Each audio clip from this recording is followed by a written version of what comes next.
ونشهد أن سيدنا وسندنا وحبيبنا ومولانا محمدا أرسله بالحق بشيرا ونذيرا وداعيا إلى الله بإذنه وسراجا منيرا.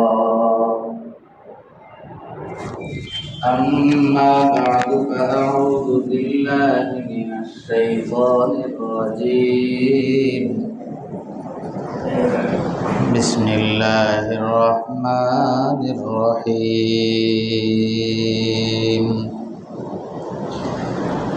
ألف لام ميم. أحسب الناس أن يتركوا أن يقولوا آمنا وهم لا يفتنون. صدق الله مولانا العظيم وصدق رسوله النبي الكريم ونحن على ذلك لمن الشاهدين والشاكرين والحمد لله رب العالمين.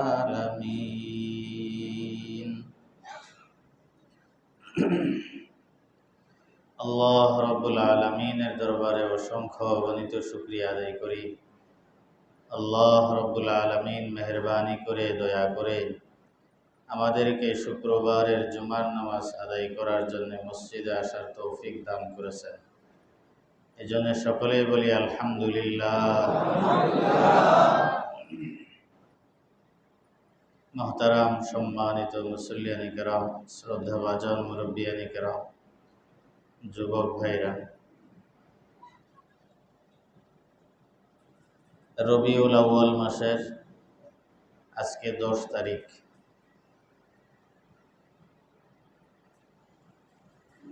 ইসলামের ইতিহাসের এক গুরুত্বপূর্ণ ঐতিহাসিক মাস রবিউল আউয়াল মাস। এই মাসের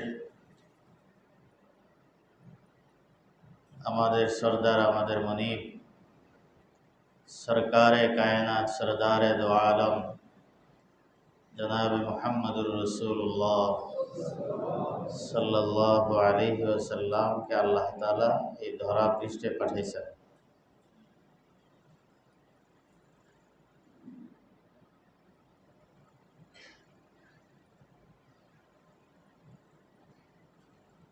চল্লিশ বছর পর আবার এই মাসে নবীজিকে আল্লাহ পাক নবুয়ত দান করেছেন।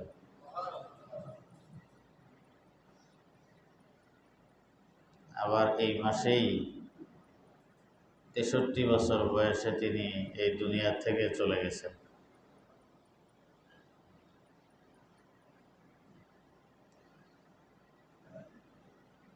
চল্লিশ বছরের নবুয়ত দান করছেন। এখানে একটা কথা বুঝার আছে। আপনারা শুনে থাকবেন যে আমাদের নবী তো আগে থেকেই নবী।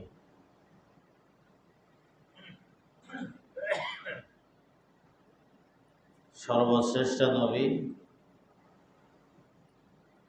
সবার আগের নবী এবং সকলের নবী, সমস্ত জগতের নবী। তিনি তো আগে থেকেই নবী ছিলেন। জিবরাইল আমিনের সঙ্গে একবার কথা হচ্ছিল। জিবরাইল আমিনের বক্তব্য ছিল যে আমি আপনার আগে আল্লাহ আমাকে সৃষ্টি করছেন। নবীজি জিজ্ঞেস করছেন যে তোমার সৃষ্টির পরে তুমি কি কিছু দেখতে পাইছো? বলে হ্যাঁ, কিছুই ছিল না, দেখতে পাইছি একটা তারকা আরশের নিচে ঝলমল করে। বলে ওইটাই হলো নূরে মুহাম্মদ, আমি নবী মুহাম্মদুর রাসূলুল্লাহ সাল্লাল্লাহু আলাইহি ওয়াসাল্লাম। নবী আগে থেকেই নবী। 40 বছরের নবুয়তের যে কথা বলা হয়,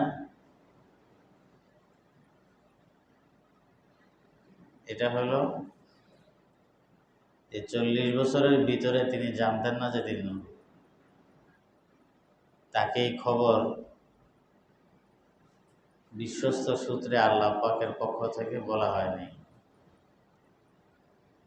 40 বছর বয়সে জিবরাইল আমিন এসে নবীর জন্য যেটা সবচেয়ে বড় দলিল, 30 পারা কোরআন শরীফ, যে নবী হবে তার জন্য আসমানি কিতাব জরুরি।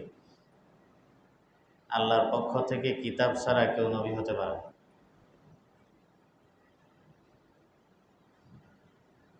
নবীর জন্য নবুয়তের দলিল হিসাবে সবচেয়ে বড় দলিলের নাম হলো 30 পারা কোরআন শরীফ। এই 30 পারা কোরআন শরীফ এবং নবুয়তের সংবাদ জানানো, এটা হয়েছিল 40 বছর বয়সে। তিনি জানতে পারছেন যে আমি আল্লাহর পক্ষ থেকে নবুয়ত প্রাপ্ত হয়েছি। হযরত ঈসা নবী আলাইহিমুসসালাম, তিনি জানতে পারছেন তার বয়স যখন 2.5 দিন, 1 দিন 2 দিন 2.5 দিন, তিনি তখন জানতে পারছেন যে আল্লাহ আমাকে নবী বানাইছে। তার আগে আরেকজন নবী হযরত জাকারিয়া নবীর ছেলে হযরত ইয়াহইয়া, তিনি জানতে পারছেন 3 বছর বয়সে যে আমাকে আল্লাহ নবী বানাইছে। আর আমাদের নবীকে জানানো হয়েছে মাঝখানের সময়টুকু তাকে জানানো হয়নি। তিনি নিজে কোথাও বলেন নাই যে আমি নবী। 40 বছর বয়সে বলছে যে আমি আল্লাহর রাসূল, আল্লাহর নবী, আমাকে আল্লাহ পাঠাইছেন এই কাজের জন্য। এটা হলো দুনিয়ার টাইমিং হিসাবে। এই হিসাবের নাম হলো দুনিয়ার দিক থেকে। আল্লাহ রাব্বুল আলামিনের কাছে দিন রাত বলতে কোনো কিছু নেই। আল্লাহর কাছে সব সমান। দিন হয়, রাত হয়, সপ্তাহ হয়, মাস হয়, বছর হয়, এগুলো মানুষের কাছে, মানুষের হিসাব রাখার জন্য। আল্লাহ তাআলার হিসাব রাখার জন্য এগুলো প্রয়োজন হয়। মানুষ দিন গণে সূর্য দিয়ে, রাত গণে চন্দ্র দিয়ে, বা মাস গণে চন্দ্র দিয়ে। মানুষ 24 ঘন্টার হিসাব বের করে সূর্যকে কেন্দ্র করে। আপনারা জানেন সূর্য তো আমাদের কাছে, এর কত অসংখ্য গণিত সংখ্যার মাইলের বড় হলে আসমান, প্রথম আসমান, দ্বিতীয় আসমান, সপ্ত আকাশ, তারপরে আরো কত উপরে আল্লাহ পাকের আরশ। সেখানে দিন রাতে গণনা করার মতো কিছু নাই। আল্লাহ পাকের কাছে সব সমান। এই গণনা হইল আমাদের কাছে, আমাদের বিচারে।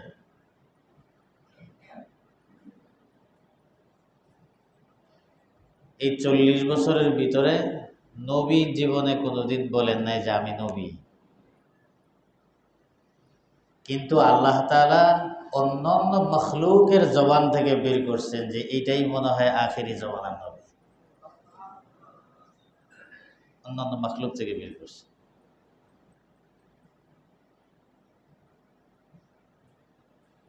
ইহুদি পাদ্রীরা দেখছেন, বলছেন, খ্রিস্টানরা দেখছেন, দেখে বলছেন যে হ্যাঁ, এটা যে নমুনা দেখা যায় আমাদের কিতাবে যা লেখা আছে এর সঙ্গে এটা ফিট খায়। নবী 40 বছর পর্যন্ত কোনোদিন বলেন নাই যে আমি নবী। 40 বছরের পরে বসে গাছগাছালি, পাথরের জবান থেকে বের হওয়া, সালাম দেওয়া, সব 40 বছর আগে এগুলো বলছে। নবীজির বয়স যখন 12 বছর, তখন আবু তালেবের সঙ্গে ব্যবসায়ী কাজে সিরিয়ায় যাইতেছিল। এই যাওয়ার সময় দেখছে যে গাছগুলো নিচা হয়ে নবীজিকে সালাম দিতেছে।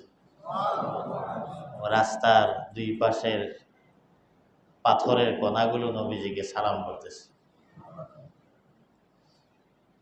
25 বছর বয়সে যখন নবীজি হযরত খাদিজাকে বিয়ে করছেন, খাদিজার ব্যবসায়ের কাজে তার বিশিষ্ট গোলাম মাইসারা তাকে দিয়ে পাঠাইছিলেন ব্যবসায়িক কাজে সেই সিরিয়ায়।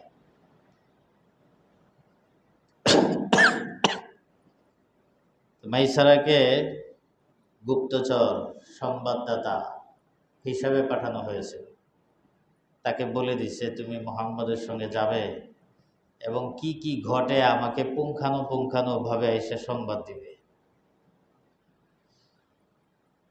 মাইসারা এসে সংবাদ দিছে যে পুরো সফরের মধ্যে কখনোই দেখি নাই যে আকাশের সূর্যের তাপ মুহাম্মদের উপরে পড়তেছে।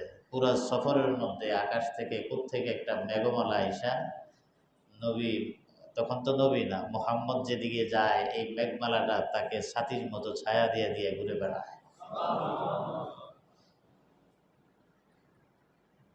ব্যবসায়িক কিভাবে মাল বিক্রি করলো, কিভাবে দ্বিগুণ হয়ে গেল, যেখানে গেল সেখানে আরাম হইল, এই গাছগাছালির কথা, সমস্ত কথাগুলি শোনাইল। তা খাদিজা বলছেন যে হ্যাঁ, আখিরি জমানার নবীর যে কথা এটা তার মধ্যেই পাওয়া যায়। আমি আশাবাদী তিনি আখিরি জমানার নবী হবেন। এইভাবে অনেক অনেক রেওয়ায়েত, অনেক মানুষ, অনেক পাদ্রী।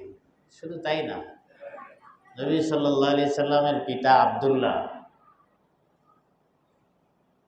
এই আব্দুল্লাহর ললাটের মধ্যে যে নূর চমকাচ্ছিল, সেই নূর দেখেও মানুষ বুঝতে পারতেছিল যে এই নূর নিশ্চয়ই বড় কোনো কিছু একটা ঘটবে, দেখে বুঝতে পারছে। সেখানে একজন ধনী মহিলা, ধনী ব্যক্তির মেয়ে ছিল। আমরা আমাদের বাংলা ভাষায় সম্পদশালীদেরকে বলি জমিদার অথবা নবাব, বড়লোক, এই জাতীয় শব্দগুলো বলি।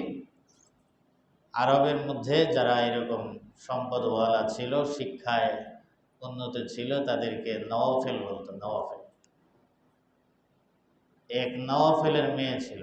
সে আব্দুল্লাহকে দেখে তখন থেকে খাতির লাগানো শুরু হয়েছে। সে বুঝতে পারছে কিতাবাদি পড়ে যে মক্কা নগরীতেই তো আখিরি জমানার নবী হবে।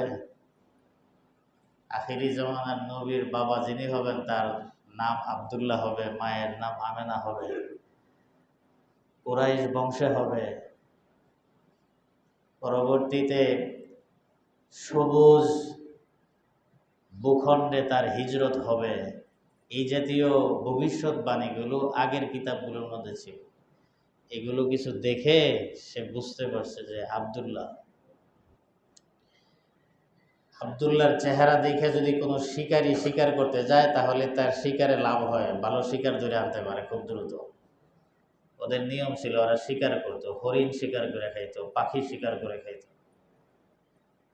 আব্দুল্লাহর চেহারা দেখে যদি শিকার করতে যেত হরিণ ধরতে পারত। কোনো ব্যবসায়িক যদি ব্যবসায়ী কাজে যাইতো, আব্দুল্লাহর চেহারা দেখে গেলে ব্যবসায় অধিক মুনাফা হইত। সমস্ত আরবের মধ্যে আব্দুল্লাহর চেহারা দেখে কোনো কাজে গেলে যে যাইতো সেই বরকত পেত। কেউ একজন এমন নাই যে আব্দুল্লাহর ব্যাপারে অসন্তুষ্ট। একজন আরবের লোক একজন এরকম নাই যে আব্দুল্লাহর ব্যাপারে অসন্তুষ্ট, বরং এর দেখলেই মজা লাগতো, ভালো লাগতো। দুঃখজনক হলো এখন কিছু লোক আছে আমাদের মুসলমানদের মধ্যে ফতুয়া দেওয়ার মধ্যে ব্যস্ত। নবীজির মা আর নবীজির বাবা জাহান্নামী, সে আর ফতুয়া দেওয়ার রাস্তা খুঁজে পাইতেছে না। এই ফতুয়া সে দেয়, এই ফতুয়া জিজ্ঞেস করে, এগুলো ছড়ায়। আমি এক মাহফিলে গিয়েছিলাম, সেই রংপুর, আপনাদের এখানে আসার পরে মাহফিল, অনেক মানুষ।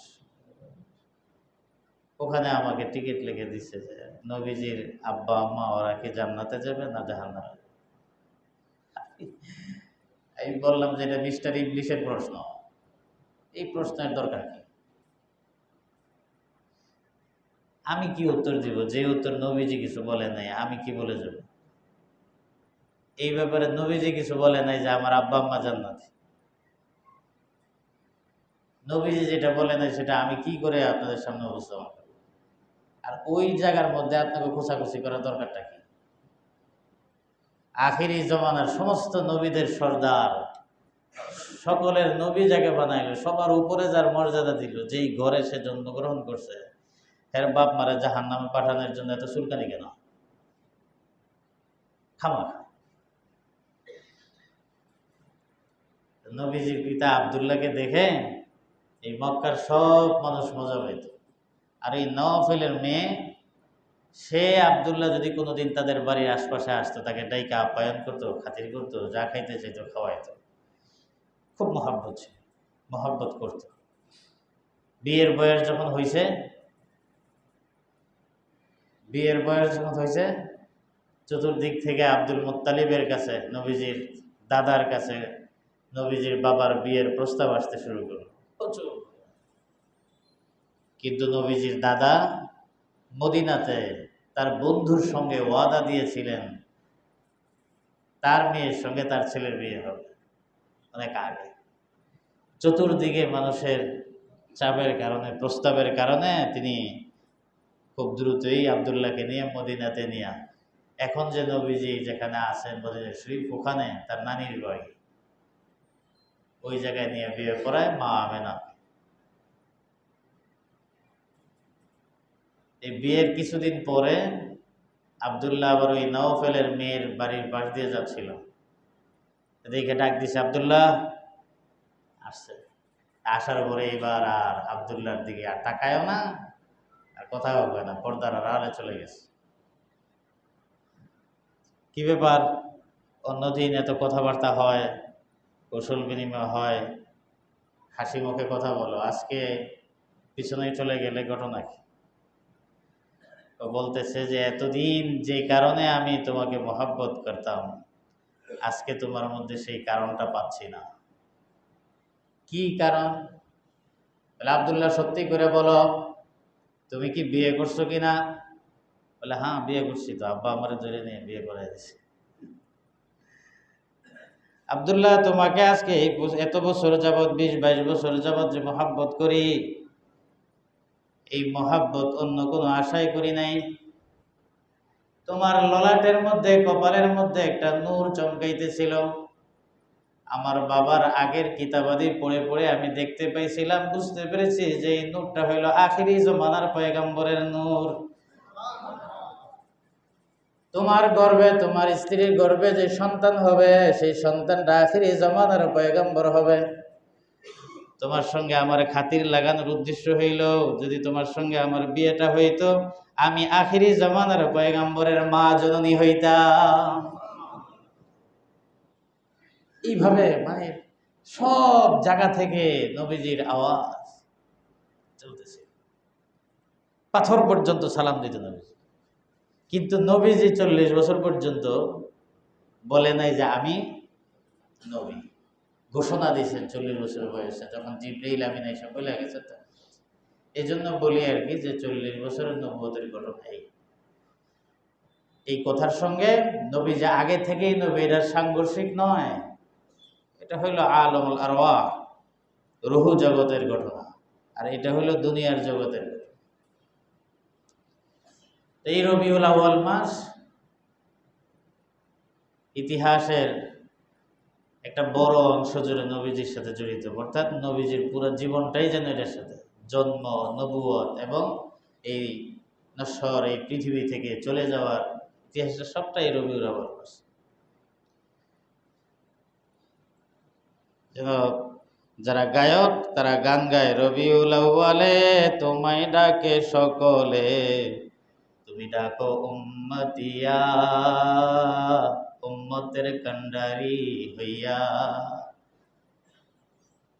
ওই জায়গা থেকে যদি এই কথা বলে, এই কবিতার অংশটুকু পড়ে, তা ঠিক আছে, নবীজির জন্ম, নবুয়ত, নবীজির ইন্তেকাল, এই জগৎ থেকে চলে যাওয়া, ঠিক আছে।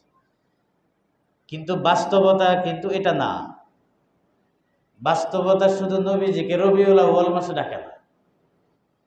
নবীজি শুধু রবিউল আউয়াল মাসের নবী না, নবীজি সারা বছরের নবী, সারা মাসের নবী, সারা দিবসের নবী, সারা যুগের নবী, আগের নবী, বর্তমানের নবী, ভবিষ্যতের নবী, একেবারে জান্নাতের নবী। নবীর পরে আর কোন নবী, সব সময়ের জন্য, সমস্ত জগতের জন্যই নবী। এখন আলোচনার কেন্দ্রবিন্দু যদি আইসা সবটা রবিউল আউয়াল মাসে থাকে, তো মনে হয় যে নবীটা মনে হয় রবিউল আউয়াল মাসে। এই আকীদা, এই বিশ্বাস করা যাবে না। আমাদের নবী সকলের জন্য, সমস্ত মানুষের জন্য, সমস্ত মখলুকের জন্য, সমস্ত জগতের জন্য। আমাদের নবী শুরু নবী এবং আমাদের নবী শেষ নবী। এর আগে কোনো নবী নাই, এর পরেও কোনো নবী নেই, পরিষ্কার।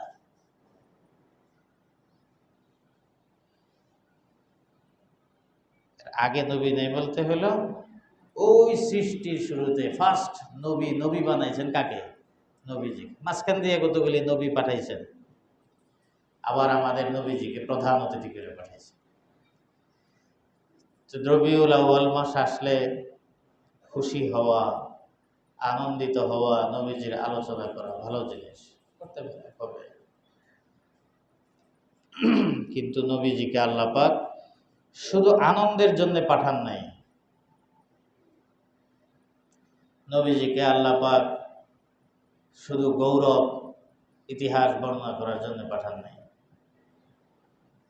বাশীরা ওয়া নাযীরা, নবীজিকে আল্লাহ পাক ভয় দেখানোর জন্য পাঠাইছেন। নবীজিকে আল্লাহ পাক সুসংবাদ দেওয়ার জন্য পাঠাইছেন। নবীজির নাম, উপনাম হলো বাশীর, নাযীর। বাশীর মানে সুসংবাদ, নাযীর মানে হলো ভীতি প্রদর্শন। এই দুইটার সমন্বয় থাকতে হবে। এই কারেন্ট লাইন যেমন প্লাস মাইনাসে চলে, মানুষের ঈমান এরকম প্লাস মাইনাসের সাথে চলে। যদি শুধু প্লাস হয় তাহলে ঈমান থাকবে না, শুধু মাইনাস হলে ঈমান থাকবে। আল ঈমানু বাইনাল খাউফি ওয়ার রাজা, আশা এবং ভয়, এই দুইটার সমন্বয়ের নাম হলো ঈমান।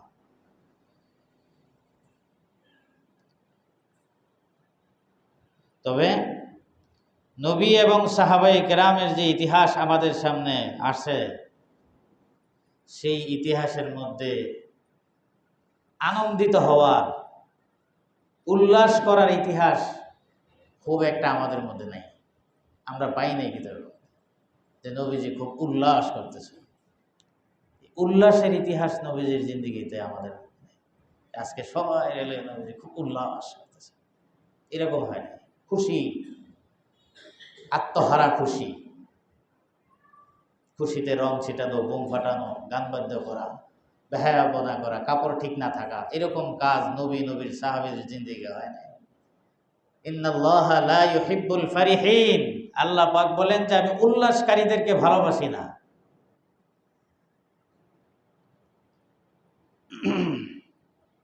আনন্দ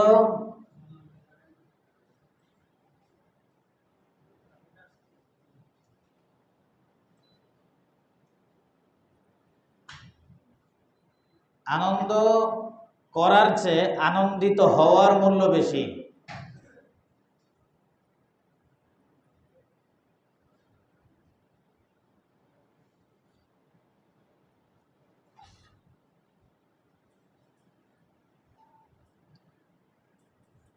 আনন্দ করার চেয়ে আনন্দিত হওয়ার মূল্য বেশি। আনন্দিত করা একটা জিনিস, আনন্দিত হওয়ার একটা জিনিস। জামাই বাবু বিয়ে করে, বর বিয়ে করে, এই বিয়ের সময়ে তার এই বিয়েকে কেন্দ্র করে বাড়ির আত্মীয় স্বজন, ছোট বাচ্চারা যারা আছে সবাই আনন্দ করে। কিন্তু ওই বিয়ের ক্ষণ, বিয়ের পর, বিয়ের আগ মুহূর্তে জামাইয়ের আত্মীয় স্বজনের আনন্দকরণের একটা ব্যবস্থা করে। খুব কম সংখ্যক জামাই আছে যারা দিল থেকে তখন আনন্দিত থাকে, খুব কম থাকে। প্রেশানিতে বোনের জামাইরা ঠিক করতে পারে নাই, ভাই বিয়েতে রাজি হচ্ছে না, মা বেকা হয়ে রয়েছে, কথাবার্তা ফাইনাল হইতেছে না, খরচের টেনশন, রাখবে কোন জায়গায়, কি কথা কইব, এর ভিতরে সারাক্ষণ এই চাপ জল্পনা কল্পনা লাগতেছে, আর বাইরে অন্যরা বোম টোম ফুড়াইয়া যেটা যে বাজাইয়া একেবারে বিরাট কিছু, তার ভিতরে কিন্তু আনন্দ নাই। যারা বিয়ে করছে তারা অবশ্যই এই বিষয়টা বুঝবেন। दिल्ली का लड्डू जो खाएगा वो पसलाएगा, जो ना खाएगा वो भी पसलाएगा। दिल्ली लड्डू बेस बिक्री करे আর কি, जो खाएगा वो भी पसलाएगा, जो ना खाएगा वो भी पसलाएगा। যে খায় সেও পসলায়, যে না খায় সেও পসলায়। বিয়ে বিয়ে হি এক হালুয়া है, বিয়েটাও এরকম একটা হালুয়া। যে খায় নাই হেও আফসোস করতে থাকে, পসলাইতে থাকে, আর যে খাইছে হেও পসলাইতে থাকে। কি বলে, শালার বিয়ে যদি না করতাম তাইলে চুলটা আর 20 বছর পরে পাকতো। বিয়ে করার কারণে চুল 20 বছর আগেই পেকে গেল। সে আনন্দিত হয় নাই, অন্যরা আনন্দিত করছে, আনন্দ করে। নবীজির আগমন, আনন্দিত হওয়া, দিল থেকে আনন্দিত হওয়া, এটা ভালো জিনিস। তো ইন্নাল্লাহা লা ইউহিব্বুল ফারিহিন, উল্লাসকারীদেরকে আল্লাহ পাক ভালোবাসেন না। নবীর সাহাবীদের মধ্যে এই উল্লাস ছিল না। উল্লাসের ইতিহাস আমাদের কাছে নাই যে এটা এইভাবে এরা উল্লাস করেছে। বরং 23 বছরের নবীজির জিন্দিগি, 23টা বছর নবুয়ত হিসেবে দায়িত্ব পালন করে যে কাজ, ইতিহাসের মধ্যে নবীর চোখে শুধু পানি পানি পানি, এবং এখনো রোজা আথারে বসে চোখে পানি পানি পানি। গোটা হাসরের ময়দান এমন কেউ নাই, সব জায়গায় শুধু ইয়া নাফসি পড়তে থাকবে। সমস্ত পয়গম্বর 1,24,000 পয়গম্বর সকলে ইয়া নাফসি বলতে থাকবে।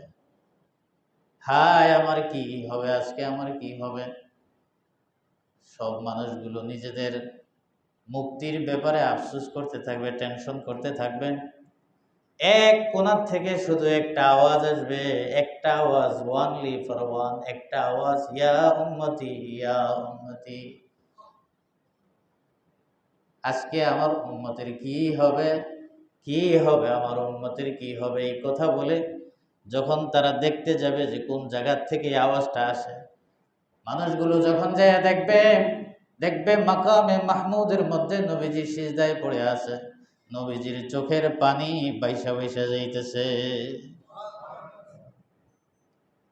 নবীজির শুধু কান্না, উল্লাসের কথা কোথাও নাই। নবুয়তের দাওয়াত দিতে গিয়ে ফার্স্ট যখন নবুয়তের দায়িত্ব পাইলেন, সাফা পাহাড়ের মধ্যে উঠলেন, ওইটা সব মানুষকে যখন বললেন আল্লাহ পাকের কথা, আখিরাতের কথা, নিজের নবুয়তের কথাগুলো যখন বললেন, পাথরের আঘাত খাওয়া শুরু করলেন।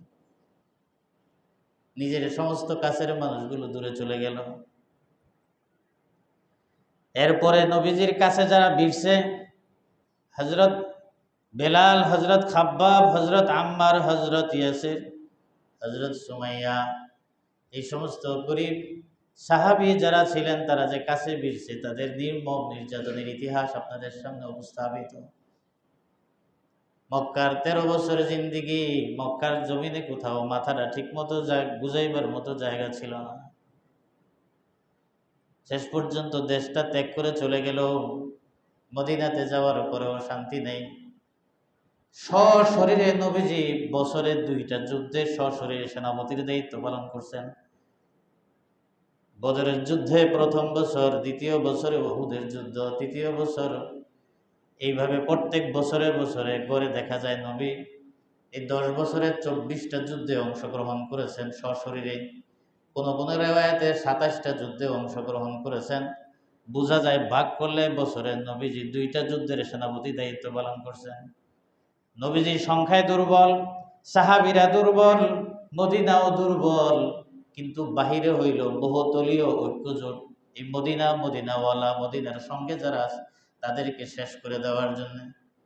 কোন জায়গায় নবীজি 10 বছরের ভিতরে আনন্দিত হয়েছেন, আনন্দ করছেন, দাঁত ভাঙছেন, কপাল ফাটছে, চোখের সামনে সাহাবায়ে কেরামের লাশগুলো পড়তেছে, চোখে দেখতেছে, সাহাবীরা দেখতেছে, কিছুই করার নাই। হযরত খাব্বাবকে যখন আগুনের অঙ্গারের মধ্যে শোয়া রাখা হইল, নিচের মধ্যে হইল আগুনের কয়লা দাউ দাউ করে জ্বলতেছে, সেখানে তাজা খাব্বাবকে কাবাবের মতো না শোয়া দেওয়া হইল। খাব্বাব আহাত আহাত বলতেছিল। নবীজি বলতেছেন কপালের মধ্যে মাথায় হাত দিয়ে, খাব্বাব ধৈর্য ধরো, আল্লাহ তার চেয়ে উত্তম ব্যবস্থা রাখছে। আনন্দ হওয়ার জায়গা না, আনন্দ করানো না। যদি আনন্দিত হওয়া, আনন্দ করার, উল্লাস করার মতো একটা বিষয় থাকতো, সেটা হইল মক্কার 13 বছর, মদিনাতে যাইয়া হইল 8 বছর, 13 আর 8 হইল 21 বছর। 21 বছর নির্যাতনের পরে মক্কা বিজয় হইল। 10,000 সাহাবীকে লইয়া নবীজি মক্কা নগরী বিজয় করছেন। ইতিহাস শুনছেন। নবীজি রাত্রের বেলা এসে তাবু গাড়ছে মক্কার পাশে। সাহাবায়ে কেরামের এই বাহিনী দেখে, নবীজির এই বাহিনী দেখে, আগুনের চুলা দেখে মক্কার সবগুলো মানুষ যারা কাফের ছিল তারা থরথর করে কাঁপতেছিল। যারা বাহাদুরি করছে, যারা সবচেয়ে বড় বেশি নির্যাতন করছে, সব মানুষগুলো তার ঘরের ভিতরে যায় দরজা আটকায় থরথর করে কাঁপতেছিল। সকালবেলা নবীজি বিজয়ের বেশে মক্কার দিকে ঢুকতেছে। মানুষ যখন বিজয় হয় তখন মানুষের মাথাটা উঁচু থাকে, মানুষের কাছে এরকম বড় কিছু থাকে, উল্লাস করতে থাকে, ডানা ছাড়া পাখির মতো সে উঠতে থাকে। ওই সময়ের মক্কাতে ঢুকবার মতো 2টা রাস্তা ছিল। একটা রাস্তা ছিল উঁচু রাস্তা দিয়ে মক্কাতে ঢুকতো, আরেকটা রাস্তা ছিল নিচু ভূমি দিয়ে মক্কার ভিতরে ঢুকতো। নবী যখন বিজয় হয়ে গেল তখন উঁচা রাস্তা দিয়ে আসেন নাই, নবীজি নিজের উঁচা রাস্তা দিয়ে নেন নাই, বুইরা ওই নিচু রাস্তা দিয়ে আসছেন। এমনকি নবীজির পাগড়ি মোবারক সহ কাসওয়া নামক যে উটের উপর সওয়ার ছিলেন, উটের মাথার থেকে নবীজির মাথাটাকে নিচু করে দিয়ে মাথা নিচু করে করে আল্লাহর ঘরের দিকে ঢুকতেছিলেন। 10,000 সাহাবীর সঙ্গে আরো 2,000 সাহাবী যোগ হয়েছে, 12,000 সাহাবী। সমস্ত সাহাবীরা এই 21টা বছর পর্যন্ত নির্যাতনের শিকার। আজকের সেই কাঙ্ক্ষিত জায়গা মক্কা নগরী, এই জায়গাটা বিজয় হয়েছে। সাইডে সাইডে সাহাবায়ে কেরামের কিছু ক্ষুদ্র ক্ষুদ্র দল, তারা আনন্দের সঙ্গে কিছু স্লোগান দিতেছিল। আনন্দ করার একটা স্লোগান তাদের জবান দিয়ে বের হইতেছিল, আল ইয়াউমা ইয়াউমুল মালহামা। আজকের দিন হলো বদলা নেওয়ার, প্রতিশোধ নেওয়ার দিন। সাহাবায়ে কেরাম স্লোগান দিতেছে, আজকের দিন হলো বদলা নেওয়ার দিন। খুশি হযরত ওমর, খুশি অন্যান্য সাহাবীরাও খুশি। 21 বছরের প্রতিশোধ আজকে হবে। হযরত ওমর তার তরবারিকে খাবের ভিত থেকে বের হয়ে আজকে যেটারে পাবো সেটারে শেষ। ঠিক সেই সময় আবু সুফিয়ানকে ধরে নিয়ে আসলো, গ্রেফতার করে নবীজির সামনে নিয়ে আসছে।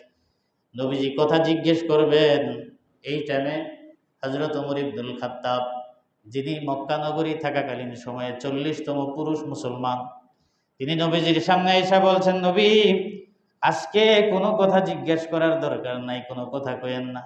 এই সে আবু সুফিয়ান, যে আবু সুফিয়ান মক্কার 13 বছর আপনাকে জ্বালাইছে এবং মদিনাতে যাওয়ার পরে বদরের যুদ্ধ, উহুদের যুদ্ধ, খন্দকের যুদ্ধ, বহুজাতিক যুদ্ধ, সমস্ত যুদ্ধের নেতৃত্ব যার নেতৃত্বে হয়েছে আপনাকে ধ্বংস করার জন্য, শেষ করার জন্য, সে আবু সুফিয়ান আপনার সামনে আজকে গ্রেফতার। আপনি কিছু জিজ্ঞেস করেন না, ওমরের তরবারির সামনে ছেড়ে দেন। নবীজি বললেন যে ওমর থামো। আবু সুফিয়ানকে জিজ্ঞেস করছে, আবু সুফিয়ান আজকে তুমি আমার কাছে কি চাও? আবু সুফিয়ান বলে, আজকে তোমার কাছে সবচেয়ে চাওয়ার আর কি আছে, যদি তুমি মাফ করে দিতে। নবীজি বললেন, যাও আবু সুফিয়ান, তোমাকে মাফ করে দেওয়া হইল। আবু সুফিয়ান বুঝতে পারছে রাহমাতুল লিল আলামিনের দিলের মধ্যে রহমতের ঢেউ একটুও কমে নাই। নিজেকে যখন মাফ করে দিল, বুদ্ধিমান মানুষ বলল যে আমাকে একা মাফ করলে তো হবে না। বলে আর কারে মাফ করতে হবে? বলে তোমার ঘরে যারা আশ্রয় গ্রহণ করছে, আবু সুফিয়ানের ঘরে যারা আশ্রয় গ্রহণ করবে তাদেরকেও মাফ করে দেওয়া হইল। আবু সুফিয়ান বলে যে হবে না, কয়জন মানুষ আর আমার ঘরে আশ্রয় গ্রহণ করতে পারবে? নবীজি বললেন, যারা তাদের ঘরে দরজা জানালা বন্ধ করে থাকবে তাদেরকেও কিছু বলা হবে না, তাদেরকেও মাফ করে দেওয়া হইল। আবু সুফিয়ান বলতেছে, নবী সকলে তো এই সামান্য সময়ের মধ্যে যার যার ঘরে গিয়ে ঢুকে শেষ করতে পারবে না। অনেকেই হয়তো রাস্তার মধ্যে আটকা খেয়ে যাবে। নবীজি ডাক দিলেন, আবু সুফিয়ান, আজকের এই দিনে যাদের তরবারিটাকে খাবের ভিতরে ঢুকাইয়া রাখবে, যুদ্ধের কোনো প্রস্তুতি দেখাবে না, এমন কাউকে হত্যা করা হবে না, সব মাফ করে দেওয়া হবে। সাহাবায়ে কেরামের স্লোগান, আল ইয়াউমা ইয়াউমুল মালহামা, আজকের দিন হলো বদলা নেওয়ার দিন, প্রতিশোধ নেওয়ার জন্য তাদের জজবা কাজ করতেছিল, উচ্ছ্বাস কাজ করতেছিল। সব সাহাবীদেরকে নবীজি ডাকলেন, ডাইকা বললেন, স্লোগান এটা হবে না, স্লোগান হইল আল ইয়াউমা ইয়াউমুল মারহামা, আজকের দিন হলো রহম করার দিন।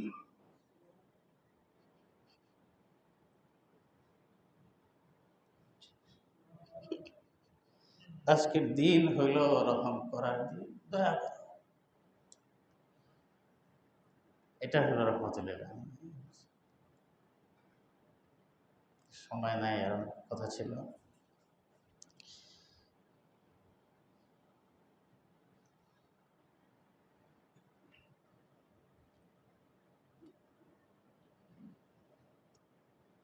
নবীজির জিন্দেগি সকলের মুক্তির জন্যই জিন্দেগি। কিভাবে মানুষ মুক্তি পাবে? এটা পৃথিবীতে যদি আমরা মুসলিম জাতি খুশি উদযাপন করতাম, উল্লাস করতাম, উল্লাস জিসকো कहते हैं, যাকে উল্লাস বলে, তাহলে এই মক্কা বিজয়ের ইতিহাসের ওই তারিখটাকে সংরক্ষণ করে আমরা ইতিহাস উল্লাস করতাম। আমাদের নবীজি ওটা শিখায় নাই। এতে মানুষের কষ্ট হয়, কিছু মানুষের আনন্দ হলেও অন্য মানুষের কষ্ট হয়। আল্লাহ তাআলা আমাদেরকে বুঝবার তৌফিক দান করেন। বলবো না, আগামী সপ্তাহে আবার, আজকে সময় শেষ, প্রোগ্রাম আছে। আল্লাহ তাআলা আমাদের সকলকে বুঝার তৌফিক দান করেন, আমিন। ওয়া আখিরু দাওয়ানা আলহামদুলিল্লাহি।